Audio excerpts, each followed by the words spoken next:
It's Thursday, May the 4th. We have watched 15 performances today. These are second rehearsals, 15 acts. Felt like 15 days, but the end is here. We need to discuss our winners, our losers, our growers, and our showers. Are y'all ready? Let's do this!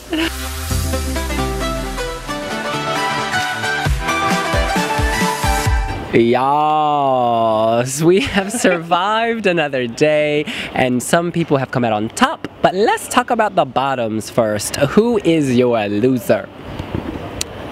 My loser with a capital L is Iceland. She just, whatever potential there was during the first rehearsal, I think it's been lost. They've improved certain aspects, but the main aspect where they're falling down is on Svala herself and her image. She was softened up for the first rehearsal.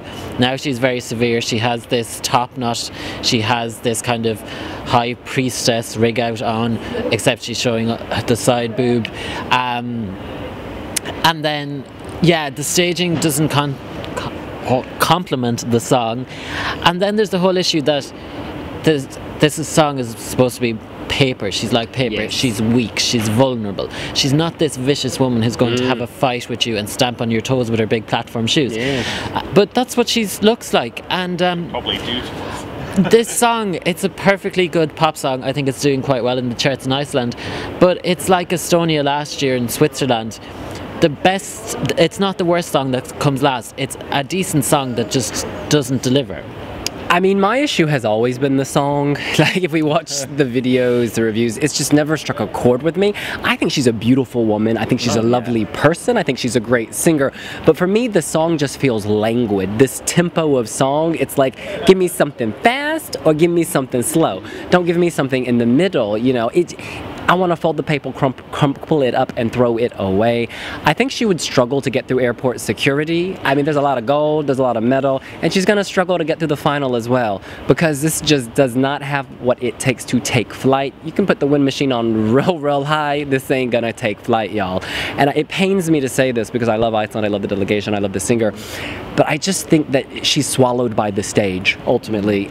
I say crop in real close, so she is more enormous. There's a great scene when she has the green and white light shooting out, the fan, that's beautiful. I want more of that kind of wow, dazzle, because right now I just see a lot of dark space and, you know, a beautiful white woman overdressed. So is she your loser for the day? Oh yes, well, I don't like the word loser. Underperformer. But I think at this late stage in the game, I'm not sure if one can kind of give it enough go-go juice to elevate. I agree with pretty much everything both of you have said. Iceland just haven't. It's a shame because there is a lot of potential. I do think there is potential in the song, and she is worthy of something much better to get to Eurovision after, you know, kind of waiting for a while, and, you know, she's only ever done Summer Captain every now and again. I do have I have disappointments though with plural actually. Montenegro, I think the novelty sheen has kind of, not the novelty, the sheen has worn off in Montenegro a little bit. But actually my biggest disappointment and underperformer of the day was Australia. Because 15 acts have gone by, and, you know, in not rapid succession, but he's very forgettable, I find. And he's even actually later on in the running order than he would be otherwise. You know, I think if Belgium get it together, and I think that there's a lot of acts in that, you know, the first 5 acts, I only think that maybe 2 of them will probably get through, and I think they're probably Sweden and Belgium. Or Sweden and Georgia. At the moment, Australia really stand out. Isaiah just looks, he just looks anxious, and it's making me anxious. Maybe he's holding back. You know, he is a very talented performer. He won the X Factor. You don't win the X Factor in Australia if you don't have talent. Dami Eam won the X Factor in Australia, so that is an amazing yardstick to hold yourself up against. Hopefully they get it right, but the changes they made just didn't quite click for me. They fixed one problem and added another. That was my thing. Yeah, I must say, and I hate to say this, is when we were going to name our top whatever, I had to sit and think, and I didn't remember Australia. It kind of faded into the background, and I actually like it when it's on. I think it looks very nice, but because it comes so early and so much wild and crazy comes afterwards, like Moldova, you kind of forget those early songs. Look, as you say, good people turn out when they have to. Beyonce, she does better in an arena than she does in the shower, so he will do better when it is live and there's the real audience and he has the cauldron of energy and he's feeding off of it. I have no doubt. But yeah, I was slightly underwhelmed. In any case, shall we move on to your biggest grower? Yes, and I'm very happy with my grower today. It's Belgium, because she was, if I remember correctly, my biggest loser during her first rehearsal. And she was just terrified. Whereas today, she didn't start off too well, but she looked a bit wooden and expressionless, which was better than a rabbit about to be run over by a car. Yeah. But then kind of halfway through the song, it kind of clicked and she was like, okay, I'm supposed to do something. Yeah. She raised her arms and emotion came to her face, and like, it wasn't quite anger, but it definitely wasn't Svala style anger, but yeah, she seemed to embrace the song and it took hold of her. And then for the subsequent rehearsals, she was at it from the start, and she had the facial expression, and her hand movements looked more natural, they looked more fluid. And I think the dress adds a lot to it. People are saying, oh, it's another wedding dress, we already have 2 or 3 of those, but the thing is, who doesn't love a wedding?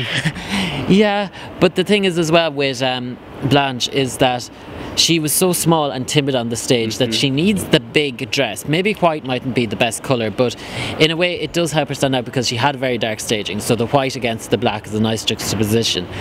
But yeah, she is definitely my biggest grower, and I think she could sneak into the final. She hasn't suddenly gone up to number 1, but she could sneak in at 9th or 10th instead of just missing out. So I had 2 growers, and she was one of them. She's gone from corpse on stage with microphone to singer. She's gone from incredibly scared young girl to frail woman, showing vulnerability, and it's a subtle but significant difference.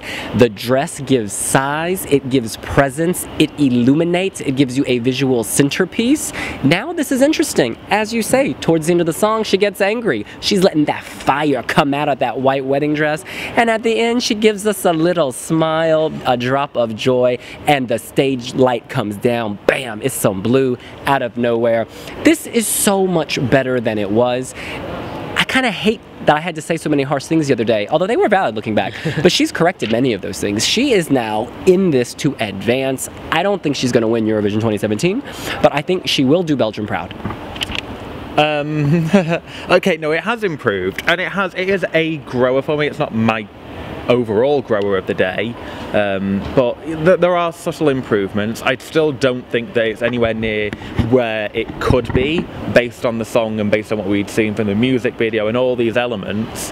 I think that the dress, I don't like the dress particularly. Now that I think about it, just because I've seen so many white dresses, it doesn't make her stand out. It fills the stage a little bit more, but you know, Lindita, I think, goes on just before her with a white wedding dress, effectively, with like sparkly stuff. So it's going to be very difficult for people to tell that apart, I fear. But no, she has done well. Yeah, but it's still not where considering it was probably my number 2, number 1 maybe even, it's not where I would want it to be. So who is your grower? My grower was actually Miss Tamara Gachecheladze from Georgia, which I really didn't expect. I loved the dress. I think it's still a lot of red, and yes, I'm aware, person who commented, I'm wearing red, but also... We look like twins, look! Yeah, I think that on stage it's just bathed in red at points, and I'm just like, oh. But the pyro comes, that worked. Camera cuts much better. She sounded a lot better today. Just lots of good little changes, and it's almost like the opposite of Australia, where they made changes to fix things and actually made other things worse. Georgia have just improved on what they had, and it is pushing them much closer to qualifying in my top 10. I think tomorrow will be interesting to see the final ones, and then I might be able to work out where I think she will be, but the juries, I think, will respect this, and I think that the televote might as well. They will respect when the stage, that spaceship, the woman with her legs spread goes orange, and then the pyro falls. It's like this burst, almost like Conchita Wurst had that flame scene. Yeah. It's just that moment is very special. She's not my biggest grower. My biggest grower is Cyprus. Yeah, Cyprus, I mean, honestly, before we just didn't see the proper camera angle, so it wasn't really down to him. But now the camera shows that the line on the floor actually mimics a tight rope. So he's balancing, defying gravity, and there's all this weird choreography. They're not having an epileptic fit, they're actually balancing in the air, honey. It's very acrobatic, circus, and yet minimalist and chic. And also the hopping on one foot, he hops on one foot and someone grabs his foot, suspending him in motion. You know, stopping inertia, all that stuff, gravity, yada, yada, yada. Love it. He still can't balance though. That's the big problem. Gravity's tough. Yeah, so I can envisage him taking to the semi-final stage next Tuesday and falling over, which would be a nice viral moment. Yeah, but in all seriousness, it has improved. The camera angles are slicker and all that kind of stuff. He just needs to master the choreography. The free fall. Did we talk about the free fall? Free fall. LED floor, sky, clouds, blue. He's in the fetal position and it's like, ooh, man in space falling. It's very effective. He ends elevated by a hologram or an LED rendering, something. You see him kind of taking flight, and then he does this, well, it's a poor ripoff of Sergei Lavzorev's Bam! We think they should edit that out. And I think that provides a nice transition to you, Chris. It does indeed, because Cyprus is actually one of my two winners today, because the improvement is so much it pushes him past grower status for me too. Actually, he was one of the winners of the day, just because I think it just moved on so far from what we saw. Yes, it's still not perfect, and yes, I don't like the ending, but everything else, from vocals to the majority of the choreography, was just such a step change improvement. You can't not reward that in a way in this kind of ranking that we do, and it has definitely pushed him into qualification contendership. The problem, I mean, we had all the same 10 qualifiers, and now it feels like actually these second rehearsals have completely blown that open. I'll be really interested to see what we all have tomorrow. So yeah, very good job. Hovig, your winner. One of them. Yes. Well, I was very tempted to put Moldova as one of my winners, but they've been pipped to second position by Azerbaijan. Purely because I prefer that song. But their staging, their staging didn't have much to improve on. It was the camera angles that were the issue, and the vocal mix with the backing singers.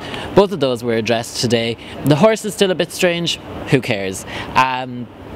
Yeah, the tighter angles, it's so atmospheric. Dihaj is fierce. And she just owns that kind of cool goth emo vibe. Yeah, I don't know what else to say about it. The vocals, people were saying they were a bit ropey. There wasn't any issues with them today. It's a modern, slick song. It's probably the best song that's kind of inspired by Sia in this year's contest. So yeah, they're sailing through to the final, Absolutely. This is a very elaborate performance, and it takes a lot of precision. You know, she's sitting there sliding up and down on a chalkboard in this kind of intimate universe. They made it more intimate this time by panning up with the camera, so you see the gray LED, so it looks like the roof completely enclosing the room of chalkboards. And now you see the man with the horse, but he's doing some choreography, you know, on the ladder. And so it's less of a gimmick and more of kind of a, how do you describe it, performance art piece. She sounded amazing. I mean, the other day I was slightly concerned with the mixing, I think, but she really came through. She told us in the interview that she's been practicing very, very hard, and it shows. This is sailing through, and I think this could do some real damage in the final because it is very arresting. I think this is definite top 10. I don't even think that's a bold claim. I think it could even be top 5. I do think there was a couple of moments in some of the run-throughs where her vocals weren't quite there. It was a little thin at times in the verses, but generally speaking, again, a big improvement. I think the final run-through, some of the camera cuts, which were very different to some of the others, you know, they panned here and there. They showed the top-down effect of her school box falling apart. That was much better. Really, really good. She is my other winner for the day, actually. So Azerbaijan and Cyprus, very good job. And again, Azerbaijan, they're back.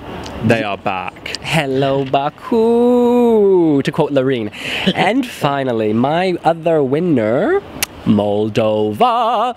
Listen, they showed up for the party, for the wedding, in their tuxedos that we know from O Melodie pentru Europa. They looked slick, their dance moves reflected that. Their backing vocalist, in the first rehearsal, they looked like they were going to the shopping mall or the club, but now they are headed to the wedding. They had on their wedding dresses, they had on the veils, they had the bouquets of flowers.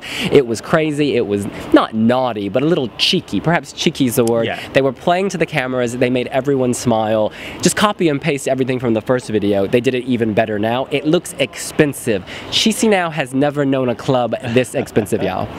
Yeah, there's something in the water in the Romania-Moldovan region that they've gotten fun, but it's professional, it's slick, it looks expensive. They know what they're doing, they've got the party started. Yeah. Is this also one of your winners? No, I told you it was picked by Azerbaijan. You know what? It's all the music and fun from Moldova. I'm going crazy. No, Moldova, really good job. Again, they were one of the best of the day. It's just that I think Cyprus kind of just has blown a couple things further down for me, but really good job, Moldova. That sounded dodgy, didn't mean it like that, but Moldova, yeah, really good job. Well, that's what we think. Oh my God, I'm so sorry. I am so tired, y'all. Honestly, this day has just gone on and on and on. You're tired. I was running back and forth for 15. It'll serve you well in the long run. My number one was Martina Barta, because it's her turn, my turn, for the Czech Republic. Yeah, I never expected coming here that I thought Czech Republic would be my number one any day, but I just think it's such a nice performance. It's a nice song. I'm not even sure that it will qualify, but it makes me feel happy when it comes on. It's such a warm, cozy song. She sings it so well. The staging is done so well. There's nice, comforting colours, yellow and purple. She has an outlandish costume, but somehow it works. Yeah, so I think I kind of feel about her the way you felt about Molly Sterling in Vienna. Yeah. She's not a guarantee, but if she did make it, it'd be a wonderful thing. It is like a warm embrace. A lot of the acts come off as a little cold, actually. They're too polished, but this is, it's like a fire, a campsite fire, and she's the rotisserie chicken and some gold tinfoil. No, I'm just kidding. I love this. I think it looks amazing, and it really pulls the song into 2017. Basically, all of our positive comments from the first video, apply them here. She sounds great, she looks great, it looks great. Yeah, I would want them to qualify. I don't know whether they will. I think that she might sneak in 10th, kind of like a Valentina in 2014, but I think it's very difficult for the Czech Republic in a good year. And this semi-final is very high and very difficult to get through, I think. So hopefully, but again, very good job, and she did just as well as she did and improved it again. Whose turn? Her turn. Martina's turn. You slay. Well, that is what we think. What do you think? Who is your winner? Who is your loser? And who is your grower for the day? You can let us know here on wiwibloggs. It's your turn to subscribe. And do you think we missed anybody out? Let us know in the comments who your top two, your biggest loser. I do think that our Portuguese correspondent Bernardo Tavares Pereira might have something to say. I think he may want to come in with a flag, maybe. Now look, we would have brought up Portugal. I love Portugal. The thing is, Salvador is not here, and so it's hard to judge Portugal because Louise is singing. It's beautiful staging. We've said this. We love it. It's mesmerizing. But until Salvador sings it, it's very hard to compare. But they're definitely on the right track, and I think they're going to do some damage. 4 words: total slayage, realness, honey. My new single out this summer. Y'all get ready to download it. In any case, that is what we think. Blah blah blah. We'll see you later. Bye.